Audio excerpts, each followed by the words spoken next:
kita sudah punya pengalaman yang cukup banyak menangani hal-hal yang seperti ini, dari mulai di Palu, kemudian di Mamuju yang baru saja terjadi saat ini.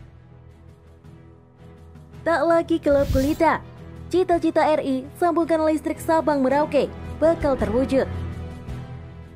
Sebelum menonton video ini, tarik nafas dulu dan jangan lupa untuk subscribe dan aktifkan loncengnya. Persoalan ketersediaan listrik masih menjadi masalah di tengah kemajuan zaman dan perkembangan teknologi saat ini. Transisi energi menjadi salah satu solusi dalam menjawab tantangan ketahanan dan kemandirian energi nasional. Kehadiran digitalisasi teknologi dan pemanfaatan energi bersih diyakini pemerintah sebagai salah satu faktor pendorong transisi energi, terutama dalam menjaga stabilitas sistem kelistrikan dan mengakomodir peningkatan variabel yang bersih. Pemerintah memiliki target bisa menyambungkan sistem kelistrikan dari Sabang sampai Merauke melalui Super Grid Nusantara. Hal tersebut disampaikan oleh Sekretaris Jenderal Kementerian Energi dan Sumber Daya Mineral ESDM Eko Syahrial.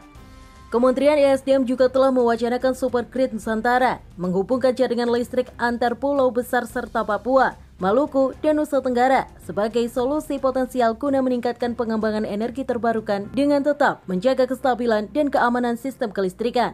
Pihaknya mengatakan wacana Super Grid menjadi solusi pemerataan energi di sektor kelistrikan dan merupakan solusi potensial untuk meningkatkan pengembangan energi terbarukan dengan tetap menjaga sistem kelistrikan yang stabil dan aman. Sebelum menginjak ke Papua, pemerintah kini menargetkan jaringan listrik tersambung dari Sumatera, Jawa, Kalimantan, hingga Sulawesi pada tahun 2024 mendatang. Ini merupakan bagian dari program interkoneksi kelistrikan di tanah air. Tak hanya itu, 7 proyek jaringan pintar atau smart grid di Jawa Bali juga sedang dikembangkan. Beberapa interkoneksi antar pulau saat ini masih dalam kajian. Interkoneksi kelistrikan antara pulau ini bisa mendorong percepatan pembangunan energi baru terbarukan di tanah air, termasuk untuk pembangkit listrik tenaga surya, PLTS, maupun pembangkit listrik tenaga banyu atau angin, atau PLTB. Untuk itu, menurutnya juga diperlukan digitalisasi dan modernisasi infrastruktur kelistrikan, salah satunya jaringan pintar atau smart grid. Lebih lanjut, pihaknya mengatakan implementasi smart grid telah masuk sebagai program dalam rencana pembangunan jangka menengah nasional tahun 2020 sampai 2024. Super Grid ini nantinya akan menghubungkan pulau-pulau besar di Indonesia, bahkan sampai Papua, Maluku, dan Nusa Tenggara. Lebih lanjut, pihaknya mengatakan dengan adanya Super Grid ini, maka setiap wilayah dimungkinkan untuk melakukan ekspor dan impor pasukan listrik. Dengan adanya Super Grid, kemungkinan setiap wilayah untuk mengimpor dan mengekspor pasukan listrik di saat adanya krisis kekurangan atau kelebihan energi berbasis EBT. Indonesia punya potensi energi baru terbarukan mencapai 417,8 gigawatt yang terdiri dari potensi panas bumi, air, surya atau matahari, bayu atau angin, bioenergi, dan samudra. Dari semua potensi EBT ini, imbuhnya mayoritas berasal dari surya sekitar 50%. Namun sayangnya, pemanfaatan EBT baru sekitar 10,4 gigawatt atau mencapai 2,5% dari total potensi yang ada. Adapun bauran EBT hingga 2020 juga baru mencapai 11,2%. Capaian tersebut masih jauh dari target 23% pada tahun 2025 sebagaimana ditetapkan kebijakan energi nasional. Dalam rangka meningkatkan investasi EBT, Ego mengatakan bahwa pemerintah telah memberikan intensif fiskal atau non-fiskal seperti tax allowance, fasilitas biaya masuk, serta tax holiday. Kami terus berusaha untuk dapat memberikan bentuk-bentuk intensif dan instrumen keuangan baru dalam meningkatkan minat para investor, ujarnya. Menurut Ego, untuk mencapai target-target dalam pembangunan EBT membutuhkan regulasi yang dapat memberikan kepastian dan keamanan berusaha. Pemerintah sendiri telah membuat rancangan peraturan presiden terkait harga pembelian tenaga listrik EBT dan perbaikan peraturan Menteri ESDM terkait PLTS atap, serta terus mendorong penyelesaian rancangan undang-undang EBT. Ingin tahu lebih menarik? Yuk simak video selanjutnya. Gak cuma blok minyak, pembangkit rokan pun jatuh ke RI. Sebelum menonton video ini, tarik nafas dulu dan jangan lupa untuk subscribe dan aktifkan loncengnya. Kontrak bagi hasil produksi minyak dan gas bumi, Production Sharing Contract atau PSC, PT Chevron Pacific Indonesia di Blok Rokan, Riau akan segera berakhir pada 8 Agustus 2021 mendatang. Setelah itu akan diambil alih oleh PT Pertamina Persero melalui unit usaha PT Pertamina Hulu Rokan PRH. Blok Rokan bisa dikatakan sudah hampir 100 tahun dikelola oleh perusahaan minyak raksasa asal Amerika Serikat. Pada 9 Agustus 2021 mendatang, untuk kali pertama bakal dikelola langsung oleh Indonesia, tepatnya melalui BUMN PT Pertamina Persero. Bila dirunut sejarahnya, awal mula blok minyak Rokan ini memang ditemukan oleh perusahaan minyak raksasa asal Amerika Serikat bernama Standard California pada 1924. Lalu ditemukanlah cadangan minyak pertama kali di Ladang Duri pada 1941. Lalu dilanjutkan di Ladang Minas pada 1944. Ini menjadikan Indonesia sebagai penghasil minyak mentah terbesar di Asia Tenggara pada saat itu. Lalu, pada 1952, produksi minyak pertama tercapai pada produksi sebesar 15.000 barel per hari dari lapangan Minas. Saat ini sudah dikelola oleh Pacific Caltex atau Caltex Pacific Oil Company.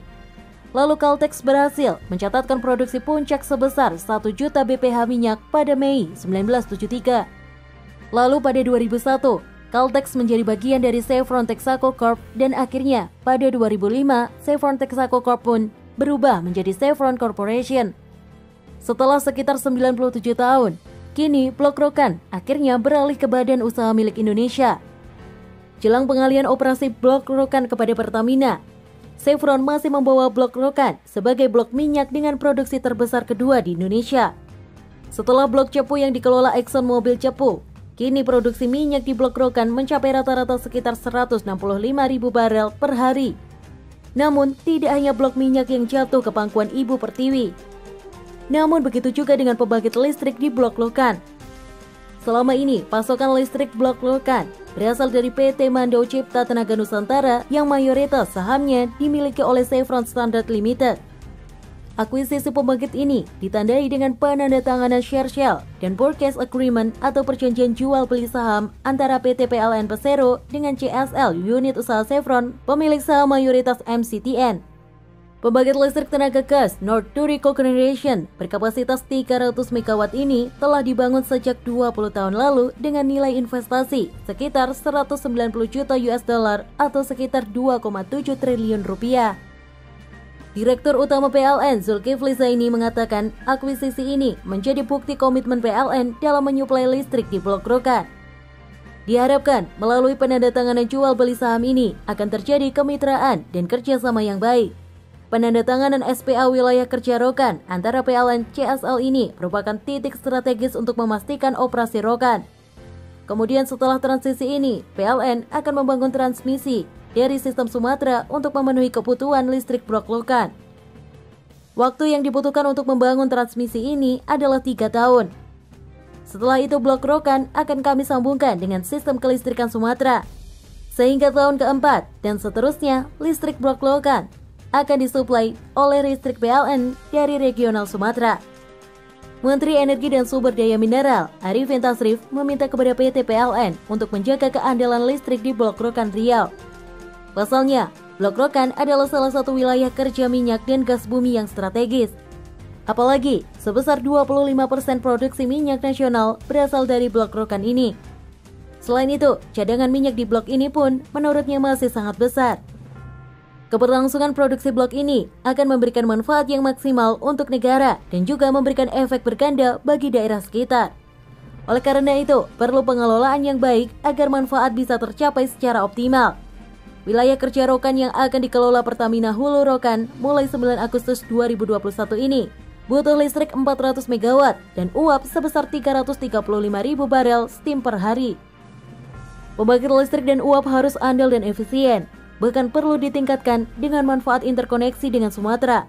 Fasilitas ini akan dapat menaikkan peran nasional Indonesia dan satu bukti PLN kinerja ekonomis, efisiensi, dan sumur-sumur dengan skala ekonomi yang lebih baik. Ketahanan energi nasional dan kontribusi 1 juta barel.